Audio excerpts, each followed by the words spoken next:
Bonjour, c'est Cindy Dovin et bienvenue dans le tête-à-tête QVT. Avec mes invités, nous allons aborder des thèmes en lien avec la qualité de vie au travail. Bonjour Gaëlle, bienvenue dans le tête-à-tête QVT. Nous avions collaboré avec vous pour notre micro-trottoir QVT. Vous avez écrit de nombreux essais, notamment sur la notion de management bienveillant. Aujourd'hui, on vous interviewe sur votre 5e roman, Sois un homme, ma fille. Pouvez-vous nous faire un résumé et nous dire de quoi il s'agit ? Alors, en fait, c'est un roman et pour le résumer, je voulais impérativement écrire quelque chose sur la lutte contre le sexisme au quotidien, sur l'égalité femmes-hommes. Et plutôt que de faire un essai, j'ai choisi cette forme romanesque parce que je pense que ça fait passer des messages qui sont les mêmes, mais de façon un peu distrayante, puisqu'en fait, l'idée, c'est que dès la première page, on apprend que Constant Bancelin, qui est le PDG d'une énorme boîte, s'appelle en fait Constance. Ça fait 10 ans qu'il se fait passer pour une femme, pour un homme, pardon. Elle se fait passer pour un homme pour pouvoir être devenue PDG. Et le lendemain, elle va annoncer à son conseil d'administration la supercherie qui dure depuis 10 ans. Et c'est donc le parcours de cette femme depuis son enfance. Alors, on passe rapidement sur son enfance, mais sur pourquoi elle fait ce choix de devenir un homme et comment elle le fait, donc avec tout le parcours. Donc, je crois qu'il y a une première partie qui est plus une sorte de mode d'emploi, de survie des femmes dans un milieu fait par les hommes et pour les hommes, qui est le milieu de l'entreprise, et la deuxième partie qui est la prise de pouvoir. Et finalement, il y a aussi, je voulais montrer aussi quelque chose qui me semble important, c'est parce que Constance slash Constant prend des comportements effectivement masculins et c'est pour montrer qu'il n'y a pas forcément un bon et un mauvais côté, qu'on peut être bon en tant qu'homme, bon en tant que femme et mauvais en tant qu'homme et mauvais en tant que femme. Donc c'est un peu tous ces messages qui sont mélangés dans une histoire que je crois avant tout. J'ai voulu faire quelque chose d'assez divertissant. Ça l'est, je l'ai lu et j'ai vraiment pris plaisir à le lire et je l'ai lu d'ailleurs très rapidement, quasiment d'une traite. Comme on le voit dans le livre, l'accessibilité à des postes de pouvoir peut être restreint pour les femmes, clairement. Mais est-ce que combattre le sexisme, comme vous le faites à travers ce roman, c'est compliqué pour un homme ? C'est une super bonne question. Alors, c'est pas compliqué quand j'étais en entreprise, puisque moi j'ai toujours lutté pour ces choses-là de façon très concrète. Donc, quand on est militant, qu'on a un peu de pouvoir, bah, on peut faire bouger les lignes. Par contre, ça devient parfois compliqué parce que je suis un homme et forcément, je ne connais pas tous les tenants et les aboutissants des problématiques des femmes. Et on me reconnaît pas toujours le droit de parler de ces sujets. Ce que je trouve un tout petit peu dommage, parce que dans l'absolu, je pense que plus on sera nombreux pour ce combat, femmes, hommes, euh, plus ça avancera. Et je suis toujours un petit peu blessé quand j'entends par exemple des féministes comme Alice Coffin qui est très anti-homme. Et moi, je suis pas l'héritier de tous les abrutis de mâles. C'est pas parce que mes ancêtres ont été vraiment violents, ils ont fait plein de choses absolument atroces contre l'égalité femmes-hommes. Je ne me considère pas en tant qu'homme comme forcément un abruti ou un salaud. Et pour autant, c'est pas le cas de toutes les féministes. C'est très bien résumé. Dans votre livre, on voit que Constant devient clairement le stéréotype de l'homme PDG, autoritaire. Selon vous, est-ce que pour gravir les échelons dans une entreprise, c'est nécessaire d'avoir le même comportement que Constant ? Ben, écoutez, moi j'ai fait plutôt une très belle carrière en entreprise, parce que j'ai eu plusieurs postes dans des conseils d'administration de très très grandes entreprises. Et j'ai jamais écrasé la tête de quelqu'un, j'ai jamais menti à quelqu'un pour avoir un poste. Alors, est-ce que c'est plus facile à court terme? Sans aucun doute, et c'est pour ça que Constant a une ascension qui est très rapide, parce qu'il n'hésite pas à écraser des gens. Mais à un moment ou à un autre, ça revient toujours dans la figure, dans ma carrière qui a duré quand même un peu plus de 20 ans en entreprise. On a toujours à gagner à être honnête. Ça va plus lentement pour gravir les échelons, c'est certain. C'est sûr, Mais par contre, c'est plus durable. c'est ça. Je pense que clairement comme vous. Ce livre, c'est un peu pour pousser les managers à changer les codes. Ah, mais s'il y a ne serait-ce que deux hommes qui peuvent changer, oui. Mais parce qu'en fait, tous les codes de l'entreprise, et c'est la problématique en fait que je soulève dans le livre. Euh, la problématique, c'est pas tant que le pouvoir soit tenu par les hommes aujourd'hui en entreprise, ce qui est une réalité, c'est que les codes de l'entreprise sont masculins et qu'il faut changer ces codes, et c'est ça qui va prendre du temps parce que ça va bien au-delà de simplement dire voilà, il faut 50% de femmes. S'il y a 50% de femmes, mais que les codes ne changent pas, que les façons d'agir ne changent pas, OK, on aura peut-être réglé la problématique d'égalité femmes-hommes, mais on n'aura pas réglé celle de la discrimination selon l'orientation sexuelle, selon la couleur de peau, enfin bref, le handicap ou pas le handicap. Il y a tout un nombre de discriminations aujourd'hui en entreprise qui vont bien au-delà de la simple problématique des égalités hommes-femmes. Très bien. Une question récemment, Elisabeth Morano, donc, qui est la ministre déléguée d'égalité femmes-hommes, à la diversité des chances, a annoncé que la France était le pays de l'Union européenne avec le plus de femmes dans les conseils d'administration. En l'occurrence, elle cite le chiffre de 46% de femmes. Qu'en pensez-vous? C'est grâce à la loi, puisque maintenant il y a des quotas. Mais c'est très bien les conseils d'administration. Mais ce qui me semble beaucoup plus intéressant, c'est qu'il y a une loi qui est en discussion actuellement au Sénat pour que cette parité femmes-hommes se voit également au niveau du mid-management. Parce qu'effectivement, du fait de la loi, les conseils d'administration, les représentations de femmes sont bonnes, mais regardez, CAC 40, écrasante majorité de PDG, hommes, Oui. écrasante majorité. Mais la problématique, c'est que s'il y a des conseils d'administration à 50-50 et que derrière, il y a toujours ce plafond de verre pour atteindre les postes de mid-management, ce qui est le cas aujourd'hui, ça ne sert pas à grand-chose. D'où l'importance, et j'espère que cette loi va passer, puisqu'elle est en discussion au Sénat.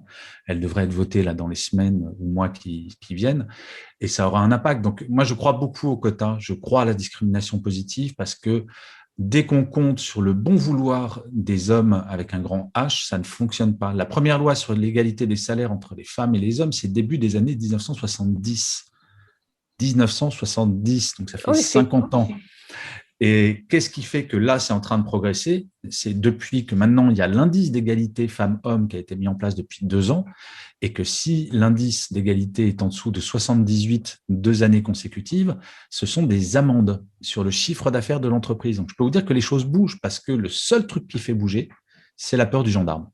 Il n'y a pas d'autre. Mais c'est quand même dingue qu'il faille en arriver là. C'est un peu triste, pour pas dire autre chose. Je trouve pas ça triste. C'est encore une fois, c'est la nature humaine. Je compare toujours ça à la ceinture de sécurité. Il a fallu en 1974 que le gouvernement dise ça suffit les morts sur la route. Maintenant, si vous mettez pas votre ceinture de sécurité, vous avez un PV. Ça me semble être le rôle d'un État d'apprendre à faire bien. Au Moyen Âge, vous savez, il y avait moins de lois. Par contre, il y avait la peur de Dieu. Et si j'allais pas tuer mon voisin au Moyen Âge, c'est parce que dans la Bible, c'était écrit tu ne tueras point. Mais il a fallu cette peur de Dieu pour que les gens se disent pas tiens, j'ai envie de te prendre ça, je vais te tuer. La nature humaine, il ne faut pas oublier qu'on est des animaux. Et les animaux, c'est pas très très cool entre eux. Ils sont rarement des câlins. Et on a cette nature animale et il faut voir la loi comme lutter contre notre nature profonde. Moi, je suis plutôt du côté Hobbes que du côté Rousseau. Et je vais vous donner un exemple, et j'espère que ça arrivera un jour en France. Quelle femme n'a pas entendu, avant d'avoir des enfants, pendant un entretien de recrutement, vous comptez avoir des enfants? Question qu'on ne pose jamais à un homme. Pas une seconde. En Suède, ils ont réglé le problème. Ils ont fait une loi où quand un couple a un enfant, donc la femme peut prendre 3 mois, doit prendre, c'est obligatoire, elle prend 3 mois parce qu'elle a accouché. Ensuite, c'est le couple qui répartit 1 année de congé. Si la femme va retravailler au bout de 3 mois, ça peut être l'homme qui prend 1 an de congé paternité. Et donc, la discrimination à l'embauche quand on n'a pas d'enfant, elle ne joue plus du tout, homme ou femme. La loi est faite pour justement faire bouger les lignes et faire bouger les comportements. Va-t-on y arriver? La France, on est en 20e position pour la qualité de vie au travail. On a gagné 6 échelons en quelques années. Donc, ça peut-être que ce type de règle va arriver, mais on est encore quand même sacrément loin. J'ai une question. Si Constant devait mettre en place des actions pour réduire l'inégalité femmes-hommes au travail, vous lui conseillerez quoi? C'est une bonne question. Qu'est-ce que je lui conseillerais? Déjà, d'en parler. Je crois beaucoup à la libération de la parole. Il faut être transparent. Quand vous voyez, là, il y a encore eu un impact sur les recrutements dernièrement, où on a constaté une baisse des salaires au recrutement, mais baisse des salaires qui est encore plus importante chez les jeunes diplômés femmes. Constant, si vous voulez prêter attention à ça, c'est qu'il ferait un point avec son service paye, avec la DRH et des statistiques, et puis pas se cacher derrière son petit doigt. Je crois qu'il faut commencer par l'égalité des salaires, et ça progresse vraiment très vite depuis 2-3 ans. Il y a une accélération d'une remise à niveau. Et ensuite, je vous dis, je crois que le vrai combat, derrière, il est sur toutes les discriminations, quelles qu'elles soient. Quelles qu'elles soient. Parce qu'on pourrait parler de handicap aussi, on pourrait parler de plein de choses. Aujourd'hui, Constant, il s'intéresserait juste à l'égalité femmes-hommes, ce qui est juste parfait. Mais ensuite, il y a toutes les minorités silencieuses. C'est bien résumé. Pour vous, aujourd'hui, la qualité de vie au travail, c'est quoi exactement votre définition?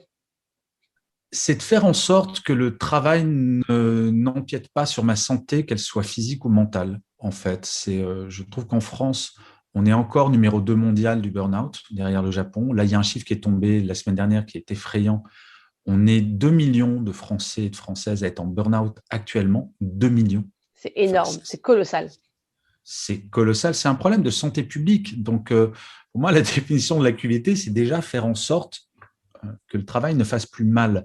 Et enfin, je ne vais pas reprendre l'histoire de la QVT, mais il aura quand même fallu, en France, attendre la vague de suicides chez France Télécom et chez Renault pour qu'on se pose la question de la QVT. Il a fallu que des gens s'immolent par le feu sur leur lieu de travail pour qu'on se dise « Ah, on va peut-être faire quelque chose ».